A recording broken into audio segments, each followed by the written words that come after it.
It's Power Hour LSU.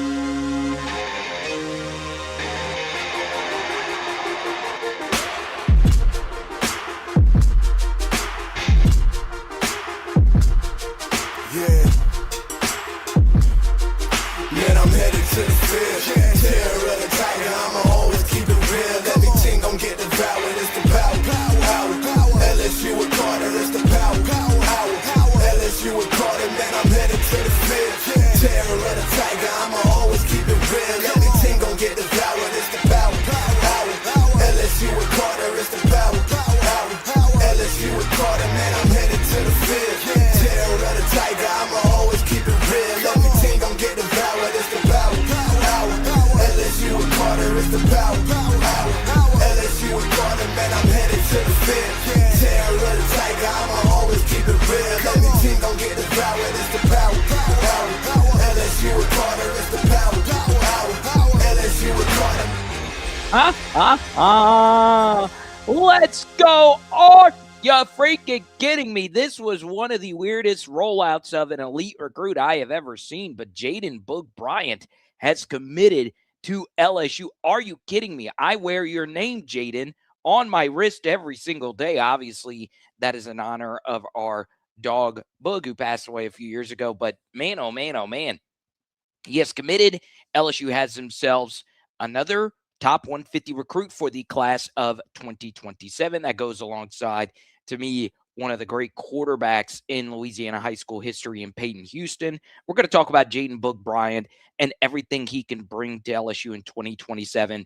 But man, oh man, oh man, you really got to shout out Lane Kiffin. But even more so, Lane always likes to shout out his assistants, and his assistant coach, Kevin Peoples, has been one of the best defensive end coaches ever at LSU, and he's going to have himself a lot of talent to work with this year, and now a lot of talent to work with in the next year. So we're going to talk about Boog. We're also going to talk a good bit today about two different things regarding LSU on a bigger scale. And the first thing is that the CSC report that we told you over the weekend, I am not an expert in it when it comes to this new governing Deloitte College Sports Commission body.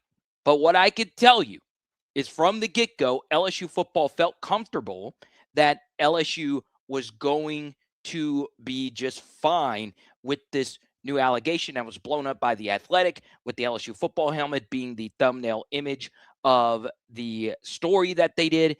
And the truth is, the College Sports Commission reporting the third-party deals, they said LSU will not face any disciplinary action. So the fact that we have signed all these players, and, a lot of people just assume, hey, LSU's been the flashiest program of this college football transfer portal cycle. Someone had to have done something wrong, but guess what? That was just a bunch of bunk, and you should feel pretty good about LSU moving forward.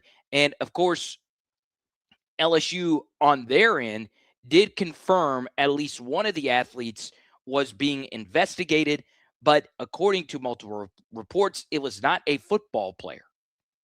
And it also wasn't a department-wide investigation. So there you go. Now, the next thing, and we're going to get even deeper into this, into everybody's favorite segment, which is what did Lane tweet today? It is amazing that on Super Bowl Sunday week, the thing that the NFL has over every other sport is structure. That is what they have. You know all about Super Bowl Sunday. You know every Sunday you're going to get a mirage of games. And we fell so much in love with the NFL that they're force-feeding us games in Paris, which I adore. I'm glad the Saints are going there. I love Paris. But they're putting the game worldwide. They'll give you 50 games on Thursday. Even if Christmas is on a Wednesday, they'll give you 3 games on Christmas. But to start, the NFL had structure. That's what they had over all the other sports. It's why the NBA is flaming up right now with all the players not playing hard, because it's just a bunch of random nonsense. What college football has is the same structure as the NFL outside of its postseason. College football's postseason is a disaster. And what did they do? What did the powerful people in the world of college football do? The people that make bajillions off the backs of these athletes, coaches, and the people that actually, put the product on the field. The powers that be saw that the college football calendar was an absolute disaster. And what did they do, ladies and gentlemen? They made it worse.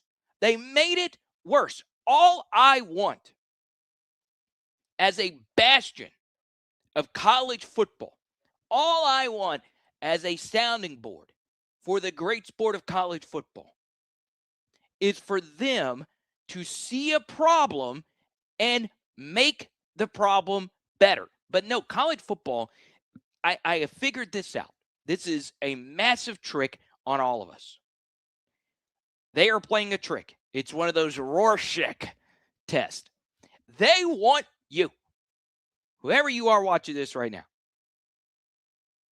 It's a social experiment because they do the opposite of what actually fixes a problem. They make it worse. They do it intentional.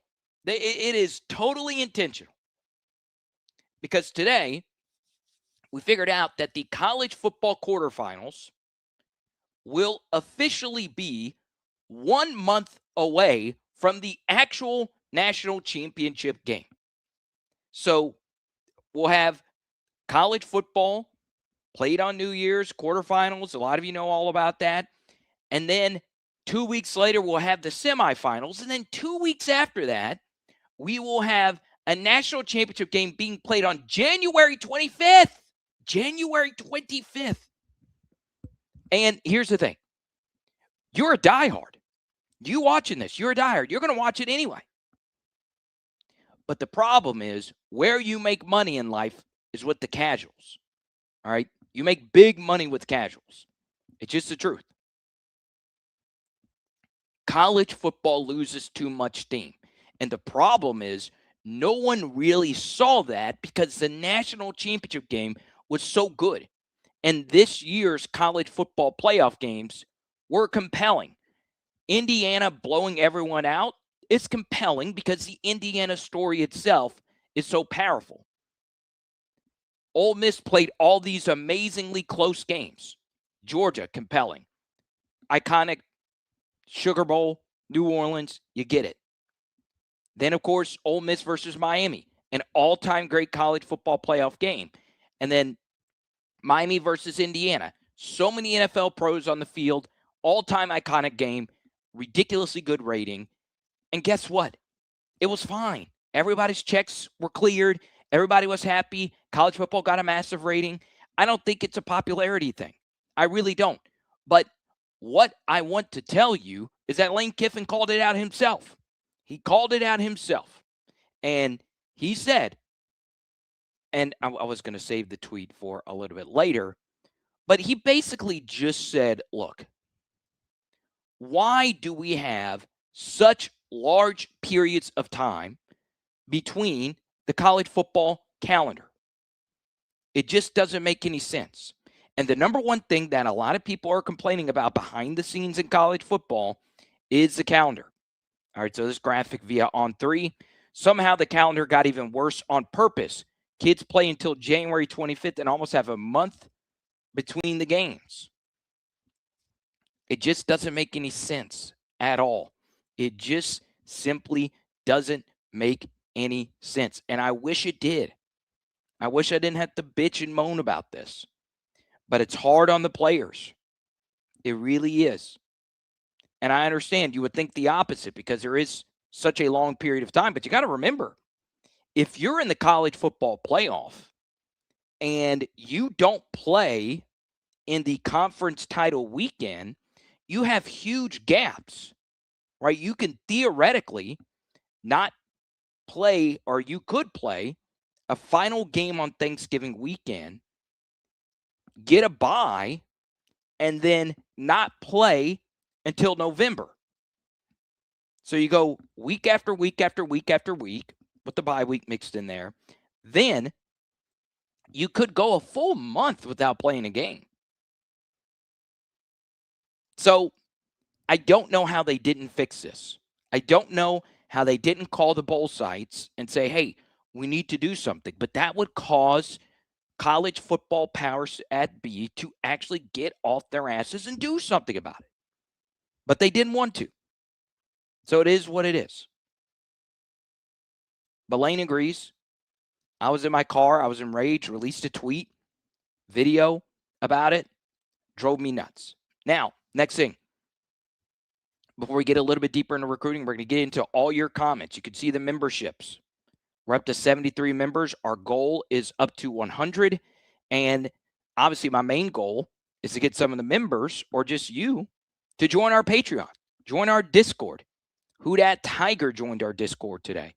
You get that access by clicking patreon.com/LSU football. The link is indeed down below. All right. So Colin Wilson is a really smart college football betting analyst. He had one of his best seasons betting, and I've always been a fan of his. And he released something that was fascinating to me. Per his power rankings, LSU has the 14th easiest schedule per his own power rankings. And what I'm going to do is I'm going to post LSU's schedule up right now. And I want you to tell me if you think this is the 14th easiest schedule in the SEC. And to me, I do not think this is the 14th toughest schedule in the SEC, or the third easiest in the SEC. I just don't think so. And his was just SEC versus SEC, so he wasn't factoring in the non-conference game versus Clemson. So obviously that would move us up because Clemson is a tough out-of-conference game. They spent up in the portal, kept Will Helt, but we got plenty of time to talk about Clemson later in the offseason. I do want to include, though, that the story of 2026 is simply going to be about the SEC 9-game conference schedule. And for a very sharp college football bettor to say LSU has the 14th toughest schedule in the SEC, when in November you have Alabama, Texas, at Tennessee, 3 games in a row. That's as brutal of a 3-game stretch as you could possibly have. And you're still considered to have the 14th toughest schedule. That's not a knock on his power rankings. He might be right. I think Kentucky's going to be better. I think Auburn's going to be better.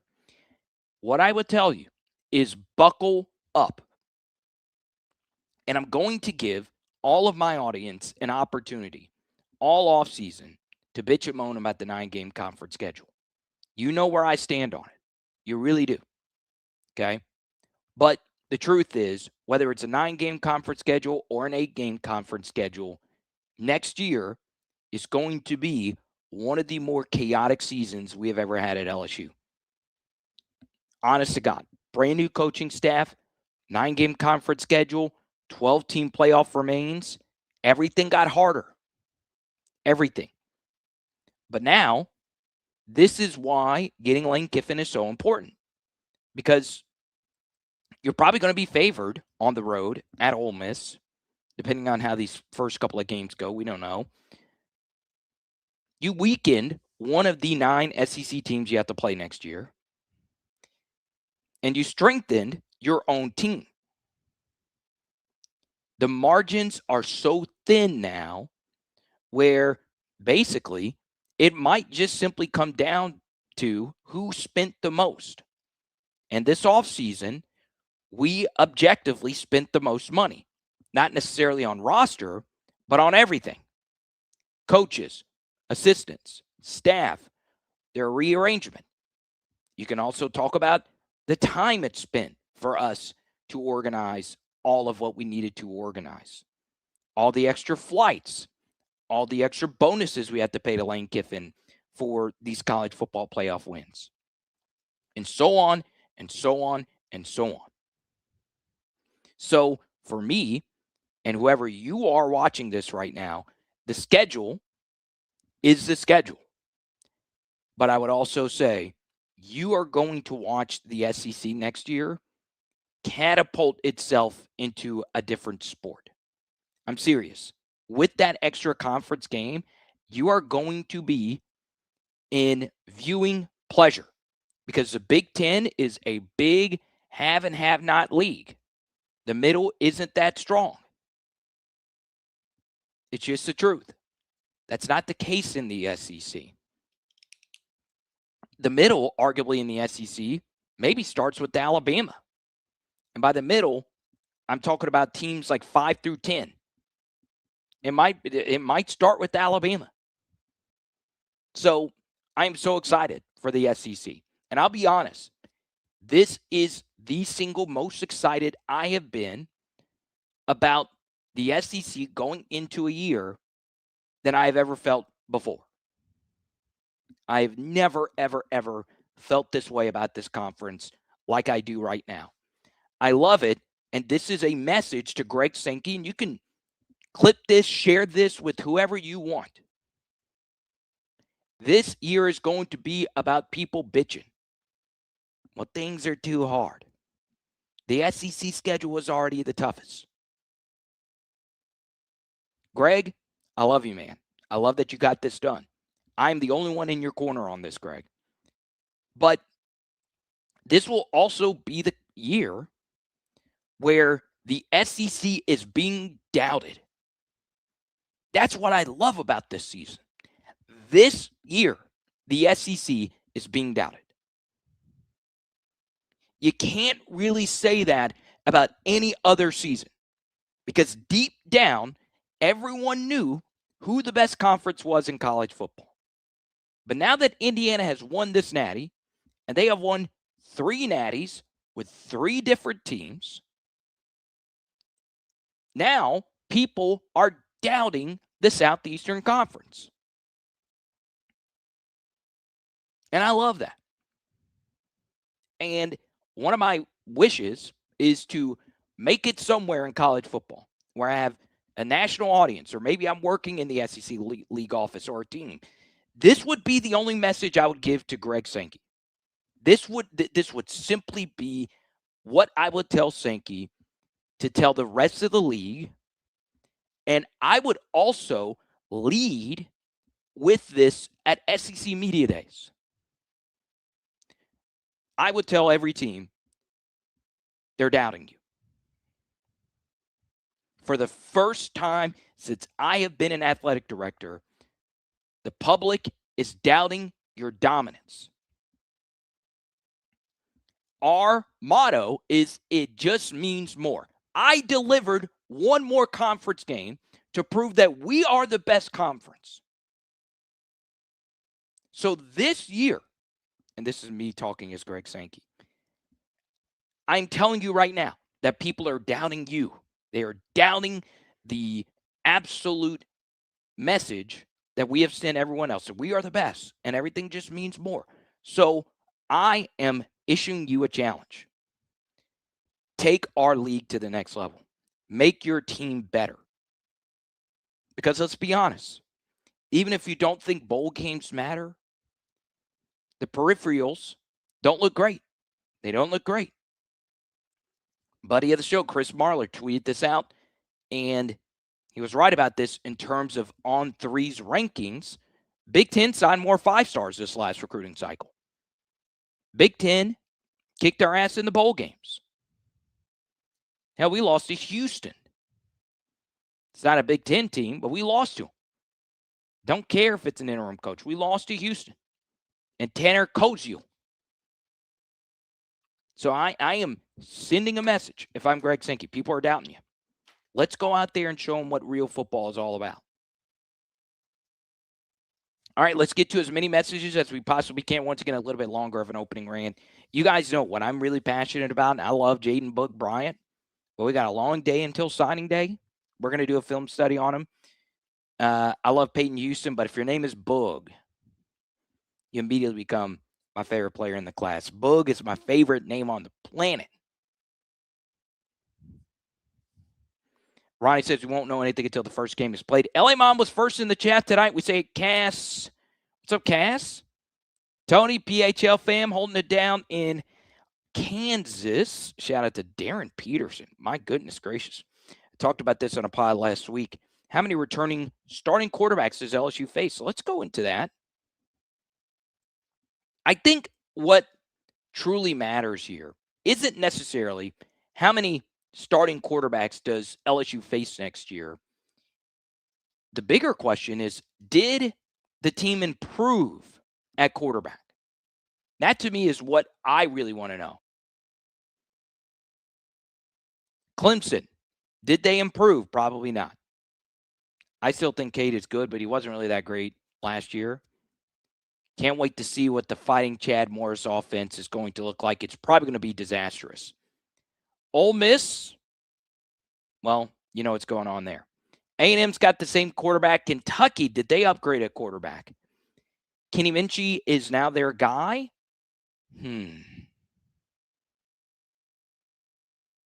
I would say it's an upgrade. Mississippi State, Kamario Taylor steps in for Blake Shapen. I would say that's an upgrade, not only in terms of recruiting, but explosiveness. He can move. It's another thing about Kentucky. You know, Cutter Boley could move some, but Kenny Minchie can move. Auburn, did they improve at quarterback? Yes. I have been watching and filming and doing a lot of Byron Brown content on Power Hour SEC, and I do think he's good. Now, there's going to be a step up in competition, but he knows the offense, and that's a quarterback-friendly offense. Y'all, Byron Brown ran for 1,000 yards last year. So I know our main focus in terms of quarterback mobility is going to be Marcel Reed. They're different types of runners. Reed has a little bit more top-end speed, where Byron Brown has a little bit more oomph. Alabama, we'll see what happens there. Texas, we know Arch Manning can run. Tennessee, we're waiting to see what happens with Joey Aguilar. And Arkansas is just going to be a bad team next year. So, yeah, I mean, it's a good point. I would say, yeah, you can make a strong case that the quarterbacks we play next year aren't going to be as good as the quarterbacks we played last year.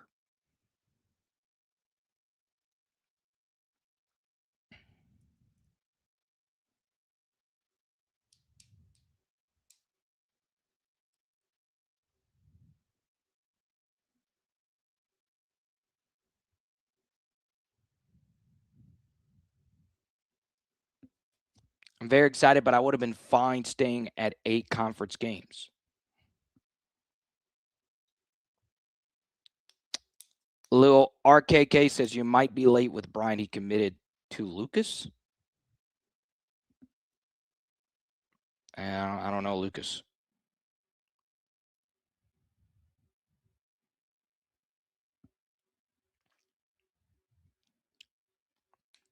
Yeah, Jaden's been locked in. Do you think Longstreet gets significant playing time next year? Hopefully not. That means Sam Levitt's gonna rock out. But yes, Jaden Boo Bryant has been committed since early January.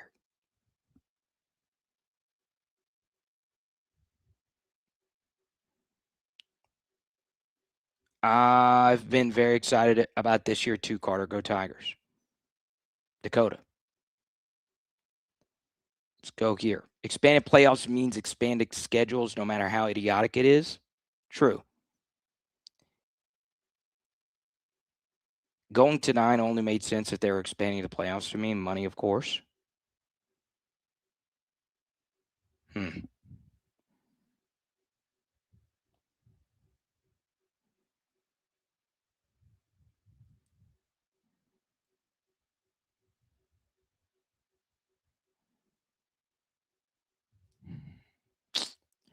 I will say this.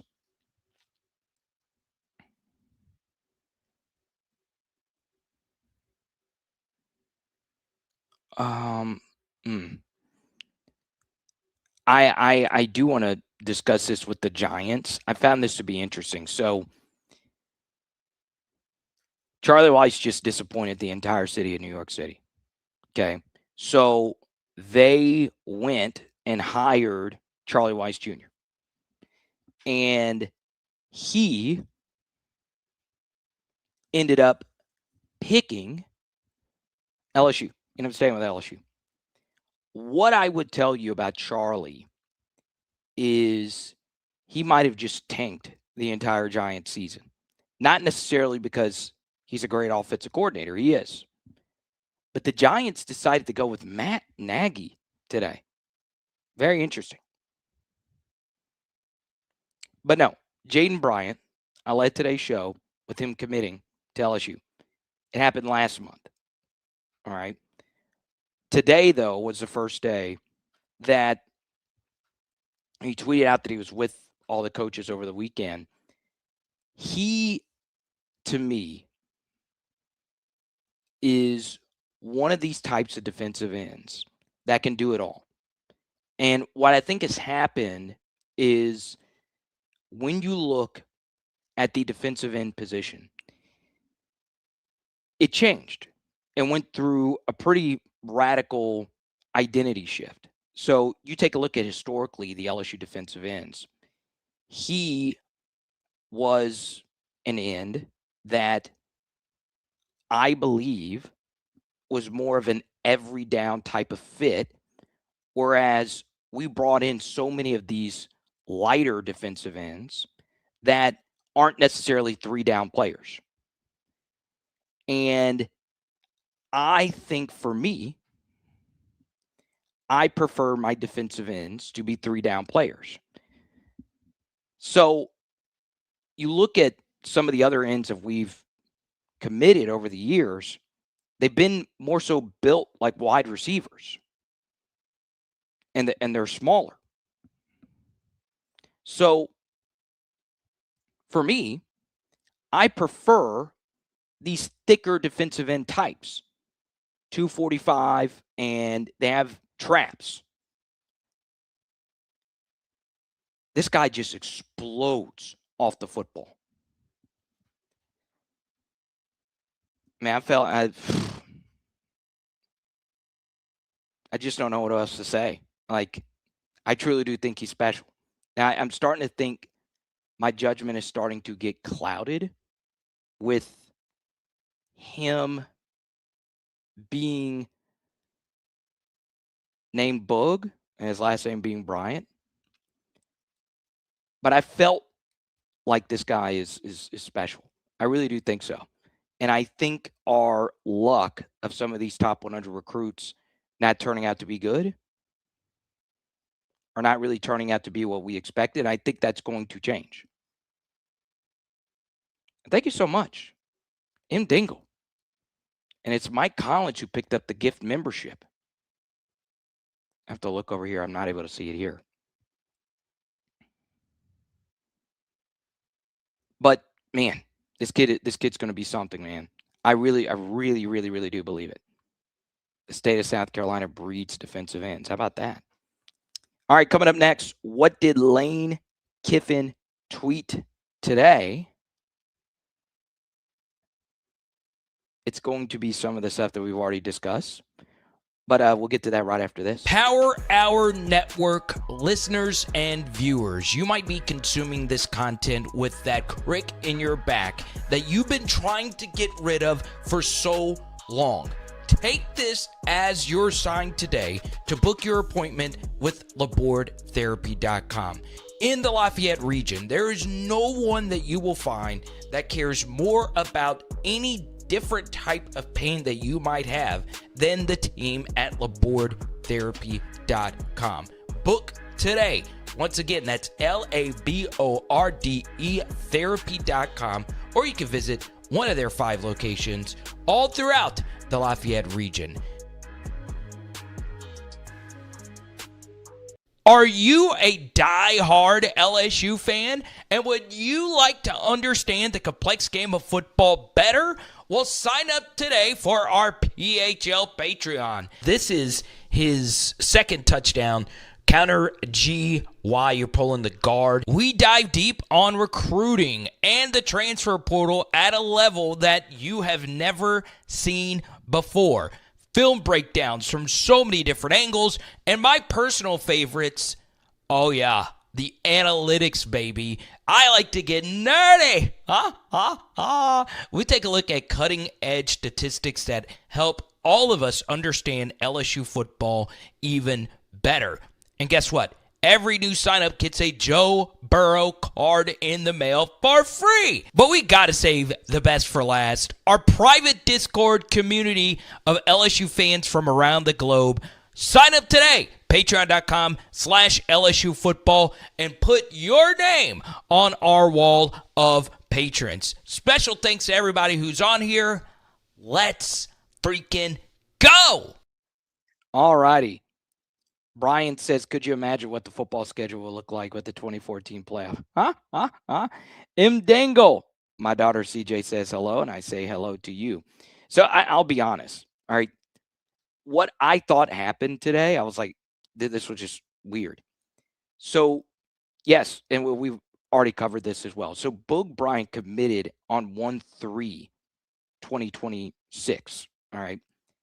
Then I was like, did he recommit today? Because I was like, I knew it was 1/3. And I looked and I was like, well, maybe he did recommit today. But no, he didn't. It was just an on-3 graphic that he tweeted out. And I thought it was him just recommitting today. So my apologies at the beginning of this. I was like, wait, hold on. I've already discussed this kid before. But either way, I was watching him. I was watching some Peyton Houston. And I was looking at a few other 2027s, including an elite corner. That just took a visit, did a TikTok of it. I watched the Texas A&M version of this from this kid. So we'll talk about him coming up. But I got confused. I was like, whoa. But either way, I'm just glad he's here. Before we go to Lane Kiffin, could you imagine what the football schedule will look like with a 2014 playoff? Yeah, that could be what they're doing, though, right? They're putting this 2-week gap. And then the committee is going to say, well, we need to fill this gap with another playoff game. So there you go. I confused myself. Happens sometimes when you're covering so many different players.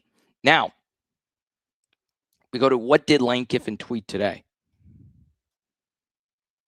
Here he is with the Tiger Nutrition and the Let Them Theory. Mel Robbins. How insane is the 2026 college football playoff calendar? Saturday, November 14th, Week 11 marks the mathematical halfway point between Week 1 and the CFB title game.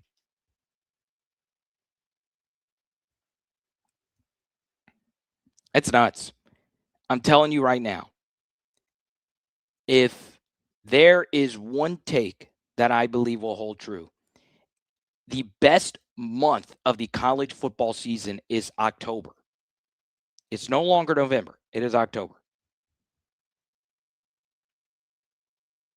If you believe Jesus rose from the dead, type amen.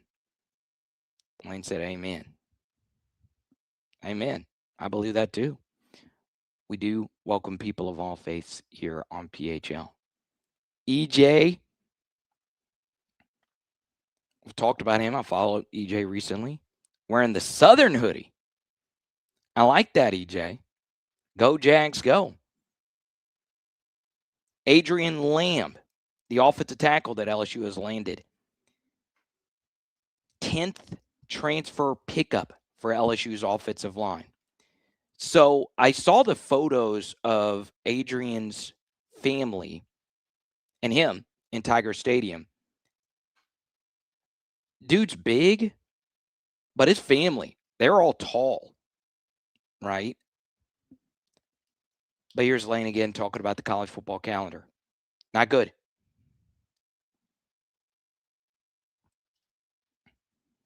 Ole Miss fans told LSU that Lane was a lazy recruiter. If you've not seen some of these TikToks these 2027s have been posting. One, I'm a big Deuce Gerald's guy for the 2026 class. Deuce Gerald's is ridiculously good at YouTube. I've watched a good bit of his YouTube content. Check it out for yourself. Joshua Dobson, 5-star corner. The Fong bomb has been put in. George McDonald says, keep stacking days. I actually had this photo saved in my phone. Trust your vision. They don't need to see it. You do. Another hypothetical win for the SEC. Lane said, let them. So this is kind of a thing where people post these photos of what people perceive to be ugly dudes with pretty women. That's the gist of this. And I don't think my guy here is hideous at all. He's dressed nice, drinking a fruity drink. That's what I do. Whatever your name is, sir, you live your life. Tiger of the Month, Cookie Kiffin. I still need that hat, Cookie. Ole Miss Twitter in shambles led today's show with this. Lane said, let them. Cookie Kiffin, Tiger of the Month. Chad Jones Jr. commits to Southern University. Chad Jones Jr. is also a good baseball player. No surprise.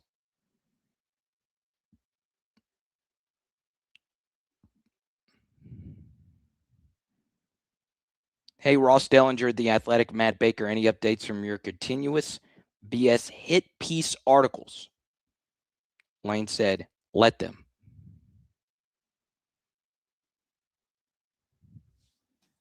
Justin Jefferson has 2 more years of eligibility remaining if LSU could find enough money for it. Lane mentions Tom Marslaw, who's also representing Trinidad Chambliss. Arkansas guy, Mr. Tom Mars. Growth over comfort. It is really hard at first, and then it becomes clear it wasn't even close. Go for it. Don't worry about what others say.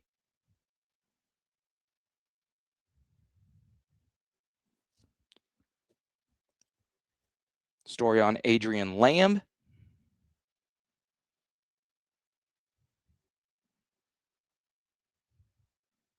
Another motivational quote from Lane Kiffin.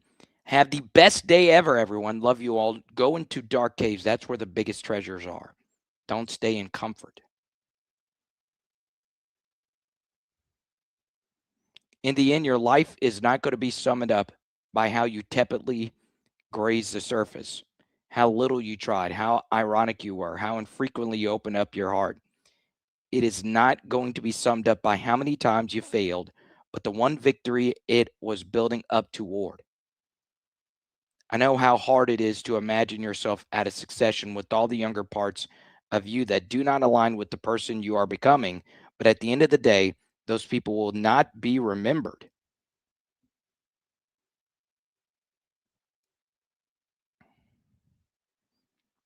Another Adrian Lamb photo.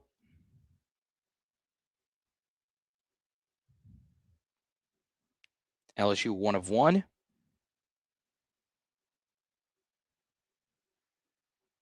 Here's Lane Kiffin swinging the baseball bat. It's got the Griffey backwards hat going on. Bang! Look at that.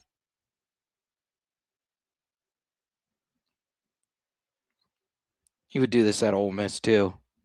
Look at that. One more time for good measure. Boom. Blake Baker. First spring training game, no excuses. We'll make some adjustments and be better. Come on, Blake. Don't let Lane come into our turf and just win this right off the jump.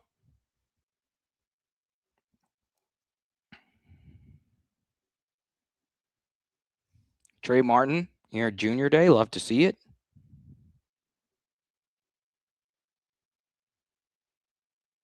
Get me to God's country. Huh?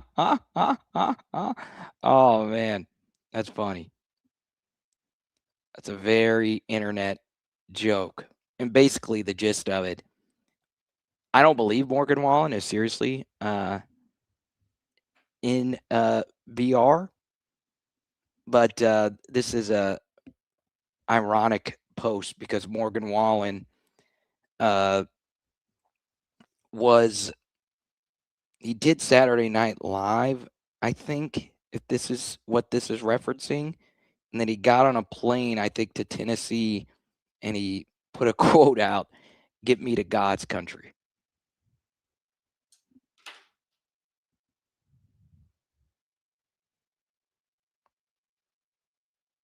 Jelly roll. First of all, Jesus, I hear you and I'm listening, Lord. I am listening, Lord. Second of all, I want to thank my beautiful wife. I would have never changed my life without you. I'd have ended up dead or in jail. I'd have killed myself if it wasn't for you and Jesus. I thank you for that. I thank you for my label, Broken Bow, Country Radio, baby. What's up, dog? Country Radio. Republic, John Manili, we did it, baby. There was a time in my life, y'all, that I was broken. That's why I wrote this album. I didn't think I had a chance, y'all. There was days that I thought the darkest things. I was a horrible human. There was a moment in my life that all I had was a Bible this big and a radio the same size and a 6x8 foot cell. And I believed that those two things could change my life. I believed that music had the power to change my life and God had the power to change my life. And I want to tell y'all right now, Jesus is for everybody. Jesus is not owned by one political party. Jesus is not owned by no music label. Jesus is Jesus, and anybody can have a relationship with him. I love you, Lord. You ain't nothing. There you go. This lady was actually the first lady I've ever seen perform in Tiger Stadium. First artist I've ever seen perform in Tiger Stadium. Jaden Boo Bryant.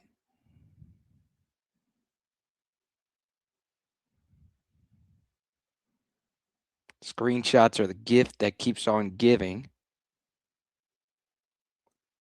Let them.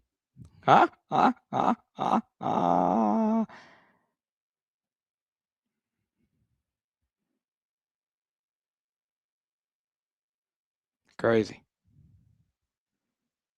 So there you go. That's what Lane tweeted today. Was Big Jake in here? That open stance is nasty. I'm trying to think of who my favorite open stanced baseball hitter was. Who was the one baseball hitter? And I hate if Adrian Lamb or Boog Bryant was watching my channel for the first time, or even Lane. I would hate if this was the first time that you guys, and it might actually cut my green screen off. Hey, there's Arch. Who was the switch? Who was the hitter that would start his batting stance like this? All right, he would start his batting stance like this, and then he would be open, like his. Make sure you're not getting, his stance would be like this, and then he would then go over the plate like this, and then bring his foot in. Literally, that's how he would start. Who was it? He would start like this, and then hang over the plate like this. Who the hell that was? It Moises Alou? Was that who it is? No, that's a guy that would piss on his hands for better grip. True story. Moises Alou would let fluid that came from his you-know-what go on his face because he thought it gave him better grip. And the baseball gods punished him with the Steve Bartman thing. But who was it?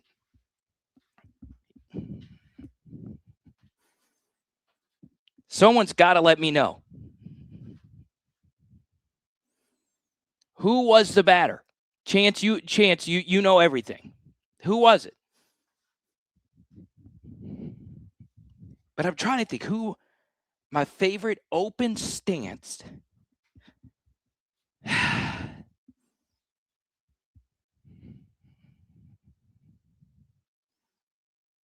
Was it Albert Pujols? Oh, Matthew, you know, you're a stitch head. So, yes, he is meeting with the media tomorrow at 2 p.m. I have an announcement about that as well. So, tomorrow, we're going to go live after Lane's press conference for a few reasons. I don't like moving live stream schedules around too much. But I got a phone call, and I'm going to call some more college basketball games tomorrow night. So, last night, I called a college game. That's why we didn't go live. Mondays are always hit or miss with live streams. And I got the call. I'm calling a doubleheader tomorrow. So we're going to go live tomorrow at 2:30. Oh, was it Jeff Bagwell? But, yeah, Jeff Bagwell. But there was someone who took it extreme.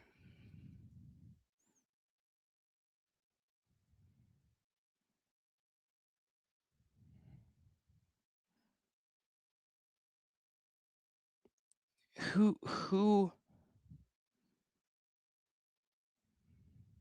Oh, yeah, Craig.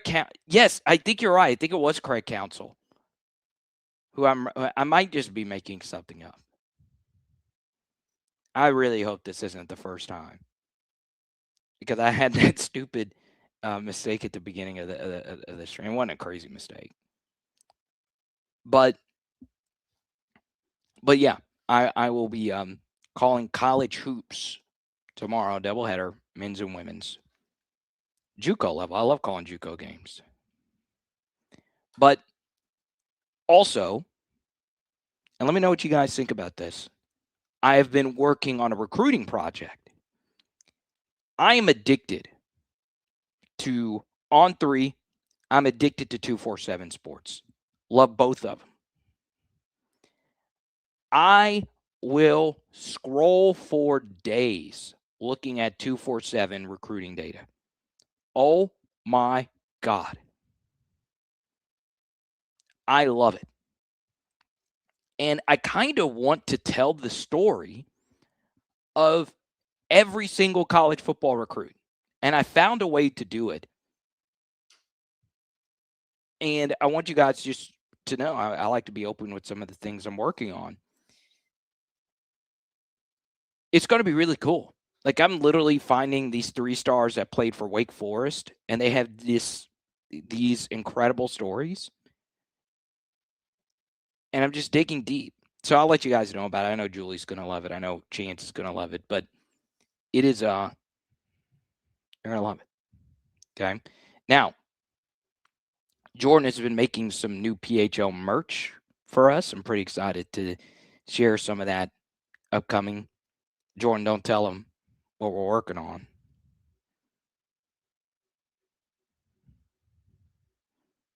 And I worked out legs yesterday, so doing that batting stance thing just didn't make any sense.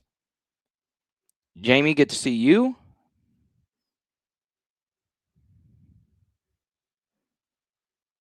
According to Tasha, wants to talk about Ohio State.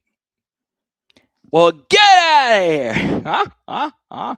Oh, you want to talk about Ohio State? The second best school in the NFL producing wide receivers at Ohio State? If you don't think the Saints would be a better team if we picked Jeremiah Love, then I don't know what to tell you. I can't believe this has turned into a Jeremiah Love thing. I do like to do a lot of NFL draft stuff. So, yeah, sure, Jeremiah Love. What a player. But should you take a running back at 8? AK-41 is still under contract. You get Kendre Miller back. You have Devin Neal. You already have a Notre Dame running back on the roster and Audric Estime. Is that really what you want to do? Would you take Jeremiah Love over Carnell Tate And would you take Jeremiah Love over Jordan Tyson? Do you think he's better? Well, it just depends. If you think Jeremiah Love is Bijan Robinson level, then yeah, you should take him. But I've always made this point about elite running backs and elite wide receivers. If you spend up to get them, whether it's by contract or whether it's by draft capital, a lot of the times it simply doesn't work out for your team in the postseason. You know, it's tough. The Falcons haven't really done anything with Bijan Robinson, and he has exceeded expectations up to this point. I mean, I think you look at where the Raiders are now with Ashton Jeanty, it's a mess. It is an absolute mess. If you're to tell the Raiders, hey, would you want Ashton Jeanty or would you want Armand Mimbu? They would tell you, hey, we probably should have taken Mimbu. So, you know, it positional volatility and positional value, you weigh that with who you think the best players actually are. I do think just based on vibes and what the sharp Lance Zierleins of the world would tell you is that they do feel Jeremiah Love is a better running back prospect than Jordan Tyson, Carnell Tate are wide receiver prospects.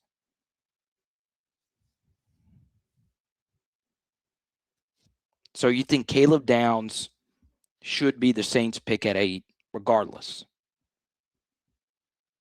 if Caleb Downs falls that far. So a box safety, he is a special box safety.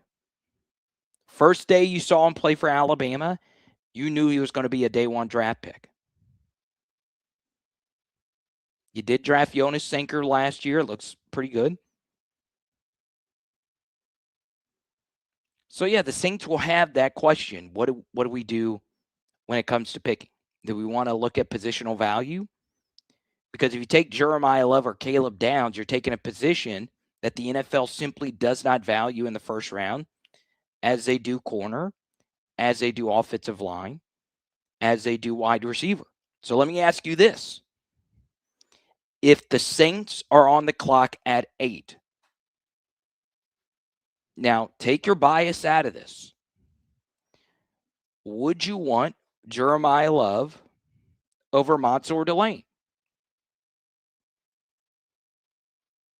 Do you think Mansour Delane is a special NFL corner prospect?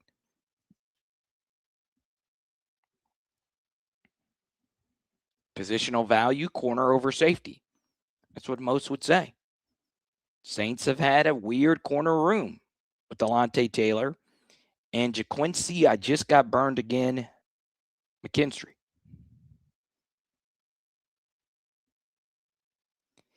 Let's talk some Garrett Nussmeier. Why not? Mr. M. Dingle wants to. Where do I think Garrett Nussmeier goes? Yeah, I would guess 3rd round. I think most people are going to say 3rd round. I think what's going to be interesting, and I would love to see what the prop market says about this.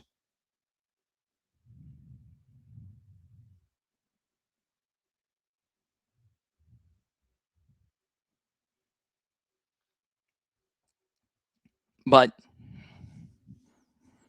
would Diego Pavia get selected over Garrett Nussmeier?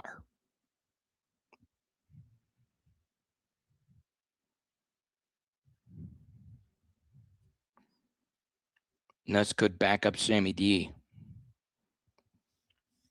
Yeah, I don't know if that offense is the best fit for him. It also depends what kind of offense they run because they're going to lose. Well, they are losing their offensive coordinator, Clint Kubiak, to the Raiders.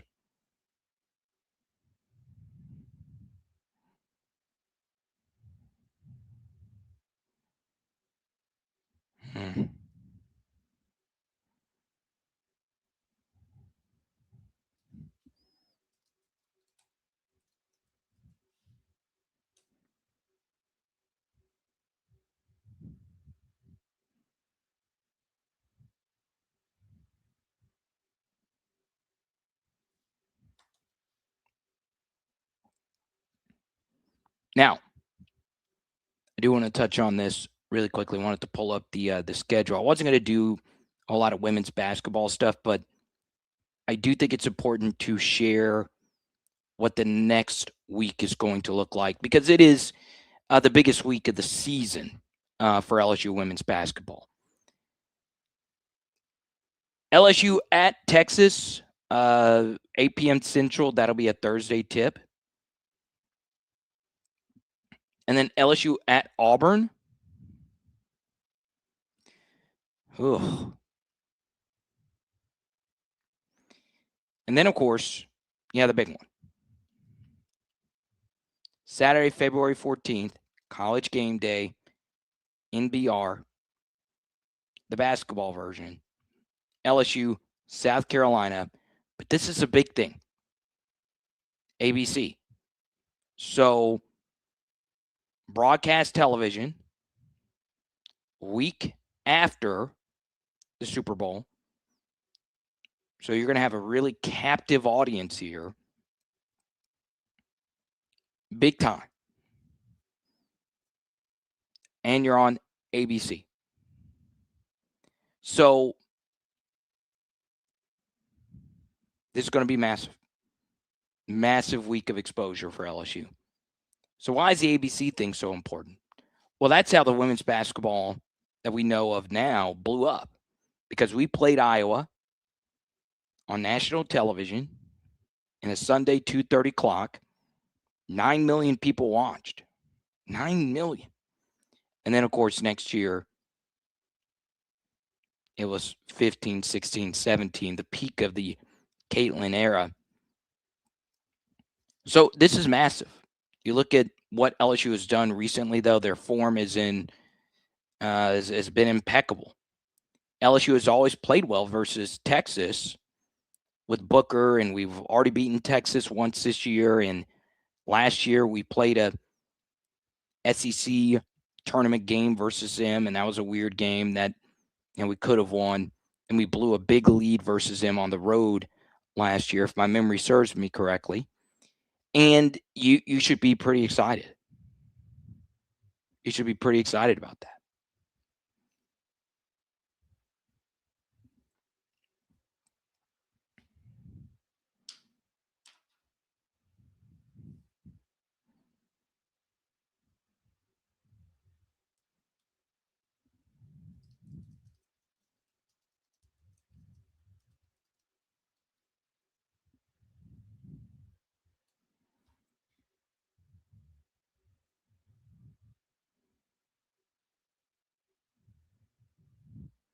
Pavia is a broke man's Johnny Manziel. Yeah, I just don't know, man. Pavia is also 5'9". Don't cap on my short king. Tevin says, I think Clark is going to be QB1 for us starting out. Okay, Tevin, I believe you, man.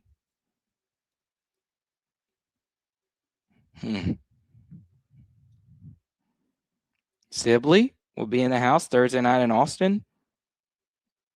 I'm going to hit Sibley up and give me some ticks. I'll go.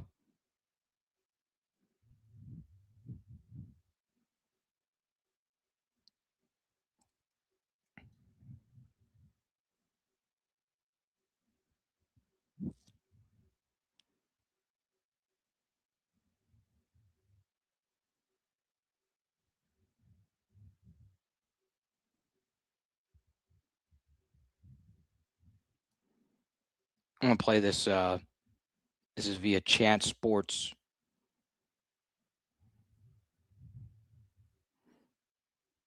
There's something else that Will Campbell said earlier today that felt like a knife through my jugular. It's two different. So the first one was the Honey Badger. And then once I started playing O-line, Andrew Whitworth from the same hometown. But my first ever sports jersey was a New Orleans Saints Jonathan Vilma jersey. So, so I'd say him. Jonathan Vilma of the Miami Dolphins. Oh, boy, I love me some Jonathan Vilma. Except, as a broadcaster, it can get a little rough with the old Vilma. But who can't like Jonathan Vilma? Big number 51, Miami Hurricane legend.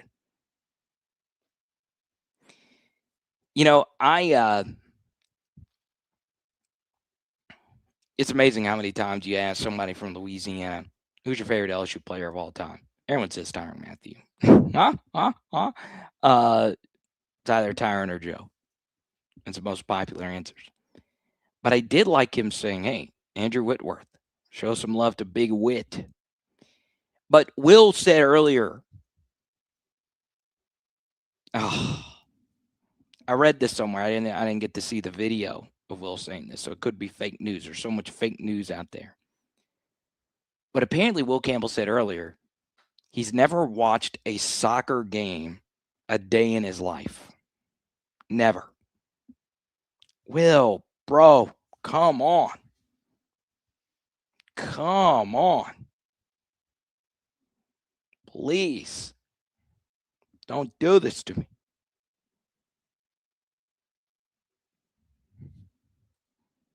You never, not a single one?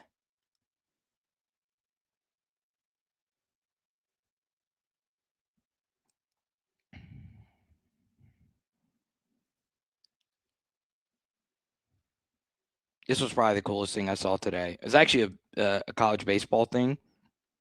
This account is so good. SEC baseball. God, dude. I love this header too. I love outfields that, cut grass and do these designs in the outfield. They can't do these at Texas's field because they have turf fields, which is inexcusable. But they did this helmet schedule. I'm going to print one of these out.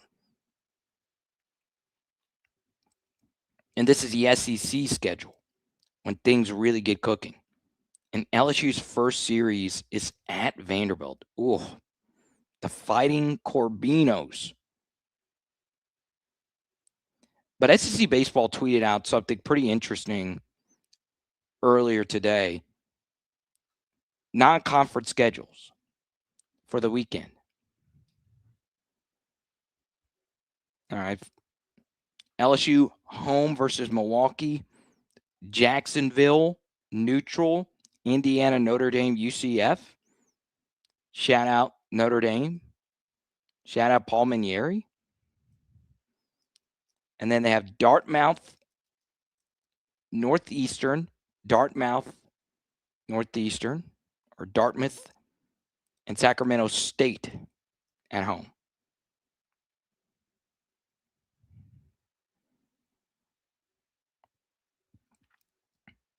Welcome, Gandalf. The Ghetto became a YouTube member. Congratulations. Welcome. Let's go to H-Town Creole. I want to see where Perk falls in the draft. I think he'll be drafted as a safety. No, he'll be drafted as a linebacker. That's where he worked out mostly at the camps. But apparently Shrine Bowl was good. I like the idea of the Rams drafting Nuss and letting him sit behind Stafford till he retires. Yeah, I mean, I feel that way about a lot of different quarterbacks, but would the McVay offense be a good offense for Garrett? The biggest thing for Garrett is how comfortable is he going to be under center? I begged and pleaded for LSU to put him under center. And just for our offense to be a little bit more under center.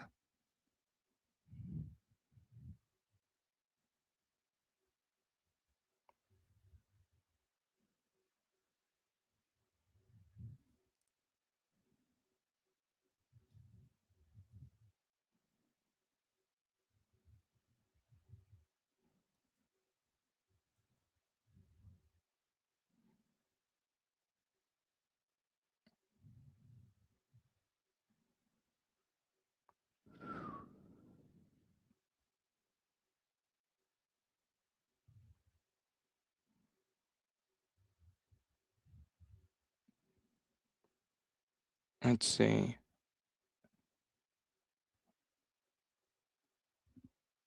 Nuss will be going early second round. Don't know about that. I hope so, though. That was the Tyler Shuck range. But yeah, I think third. But this, if you need a quarterback, this isn't the draft for you. Now, here's what we're going to do. Next 5 to 10, we're going to answer as many as we possibly can. If you super chat, we'll keep this party moving. All right.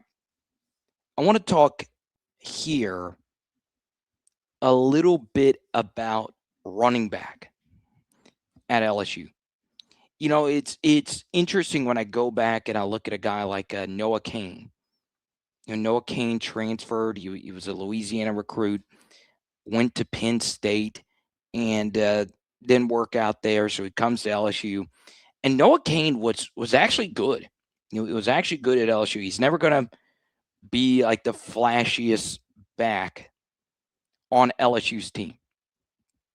But I wrote down here that I want to talk about a running back by the name of Dylan Jones. All right, so he is a transfer from Wisconsin. And what happens now with so many players being added into the crop? And you got to think about this subjectively as well as just a consumer of LSU media. We just always move to the next story so quick or the next player so quick. And so much of the focus for us was Harlem Berry staying and Caden Durham going into the portal, and he ends up staying. But Dylan Jones, to me, is very interesting. Comes over from Wisconsin. And he had decent production. It wasn't anything extraordinary. I love the way that he spells his name, Dilin. And overall, nothing Dylan Jones really did at Wisconsin was overly explosive. So 76 carries for 300 yards, 2 touchdowns, and a 3.9 yard per carry average. And you'll see that over 76 carries, 76, the longest run he had of any touch was 16 yards. And that includes receptions. 85 total touches, and it looks like only 3 of them went for double-digit yardage. Only 3 of them. So you look at that and you're like, well, it's probably not a good thing. But I remember watching some of Wisconsin last year, and I was like, damn, Luke Fickell fell off. And there was so much Luke Fickell hype. He was a Cincinnati coach, made the college football playoff, and then you saw what happened. Comes over to Wisconsin, they have been terrible. And offensively is where they are really falling behind. If your offensive environment is so bad, as a running back, it really hurts you. Because a running back can only be as good oftentimes as his environment. So you look at that profile, and I remember saying similar things about Noah Cain. I was like, man, I remember looking at his Penn State usage, and I was like, daggum. Doesn't really look that explosive. But Noah Cain was a north of 200-pound back who at Penn State really just couldn't find his footing. And the same thing here is true with Dylan Jones.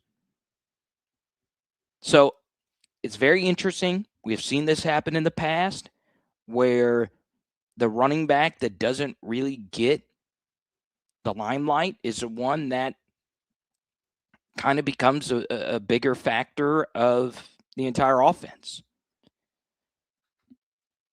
So I'm excited. I'm excited about Dylan Jones. And when you go back and look at Wisconsin's offense, it was a mess. It was an absolute mess. Now, Dylan's not going to wear number 7 at LSU like he did at Wisconsin. But I do think and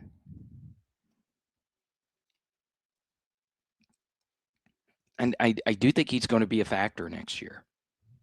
I really do. And then one other player that that's very interesting to me is Malik Elzy. All right, so he comes over from Illinois. And not really a whole lot of production there either.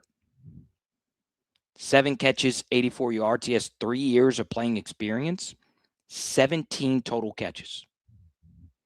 6'2", 215. I will tell you this. If Malik Elzy ends up being super productive at LSU, I would drastically consider how I feel about wide receivers in the transfer portal. Because, man, you look at Illinois' offense, more of a ball control, pro style, physical, run the football offense. They like to use tight ends and so on and so on. And now you're joining an offense that's a little bit more 11 personnel, a little bit more open. What if he just comes out of nowhere and he's the guy? Yeah, I saw someone, I believe it was a friend of the show, Matthew Bruni, released a deep dive today on Jackson Harris. And I do think when you look at the wide receivers that LSU has brought in, the ones that will play the most are the ones that committed the earliest.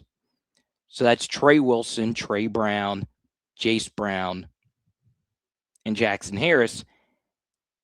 And Winnie Watkins is going to be the 5th. Now, the reason I wanted to get into this towards the end, and I hope somebody ask Lane Kiffin about this tomorrow. College football's possessions have gone down drastically. So it used to be there would be 25 college football possessions. It's now down to 23 college football possessions. So roughly 12 on each side of the football, a little less than that. And if possessions go down, you would think plays would go down. Sure. But plays per drive have gone up. The thing that makes Ole Miss very interesting is they have still remained explosive during this in terms of generating big plays when college football defenses can be literally whittled down to the following. We want to force the offense to drive the football down the field. That is what we want to do. That is our number one thing. So this gets to Amicat's point. I don't recall Jeremy Hill ever being caught from behind like our backs the last couple of years. Well, part of that, Amicat, is because teams don't respect our run game, so they don't bring an extra hat into the box. It's harder to break off long runs versus too high, as it is harder to pass deep versus too high shells or pre-snap too high shells that turn into cover 3 post-snap. And that's because defenses are just more conservative and they're smart and they're like, hey, we're going to force the offense to matriculate the football up and down the field. So when that happens, guess what happens? You've got to be more efficient. You got to be in a position where you have to be patient. But Ole Miss has still been explosive. They have still been able to hit deep chunk plays down the field. They do that creatively with flood concepts, using their wide receivers and tight ends creatively. They do that with the RPO game. And a good bit of it is yak stuff, but a good bit of it also is just throwing the football over the top. So the reason Ole Miss has continued to be able to hit explosives, number one, they had Trey Harris, who was really good in these spots. But Ole Miss is a good play action team. And we did a deep dive over the weekend on Charlie Weiss. That fake handoff motion is lethal on defenses.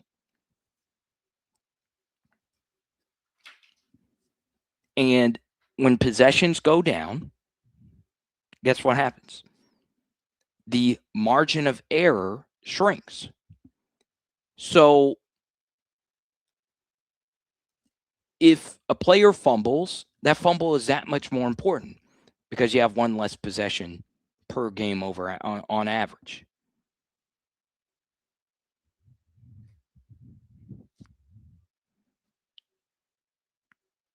Keith says you break long runs when you have deep threat wide receivers. Well, there you go. Well, we appreciate everyone. Once again, I'm sorry. I was like, man, did Boog recommit? And I was confused at the beginning of this. But there you go. Big shout out to our members. Big shout out to Brian Hun, 96324 for the generous super chat. We appreciate each and every one of you. Don't forget, we are going to go live tomorrow directly after Lane Kiffin's press conference. Really excited about that. And we'll have a Dobson film study out pretty soon. And we'll talk to you soon. It is Power Hour. LSU. Boom. Tonight, we are doing some Billies. Let's go.